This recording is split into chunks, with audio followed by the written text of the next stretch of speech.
Typically the biggest Achilles heel in premium financing is collateral. And it's not for the reasons that you may think. A lot of people think it's because the policy didn't perform and so there's a shortage in cash value.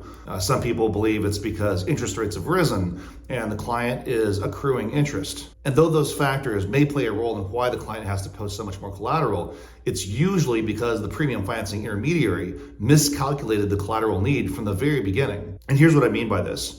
At point of sale, in the premium financing proposal, the way they typically calculate the gap collateral need is they take a look at the loan amount, then they back out the cash surrender value of the policy, let's say in year 6, and the difference between the loan amount and the policy cash surrender value is what they call the gap collateral. But the reality is that's not how the lender actually calculates collateral in a real world scenario.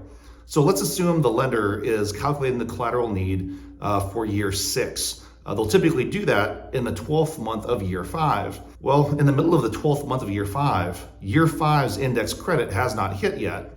And year 6's end of year index credit certainly hasn't hit either. So in most premium financing intermediaries proposals, they're actually counting 2 years of end of year index credits, neither of which have hit yet.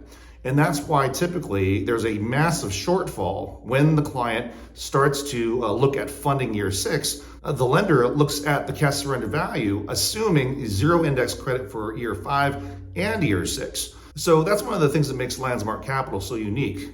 We built our own internal software that algorithmically calculates what that collateral need is going to be each year on a move forward basis under certain assumptions. The assumptions can include policy index credits. They can assume interest rates. They can also assume the type of gap collateral the client is going to post. We work with 18 different lenders. So each lender has different parameters, including the advanced rate that they'll credit to that collateral that's being posted.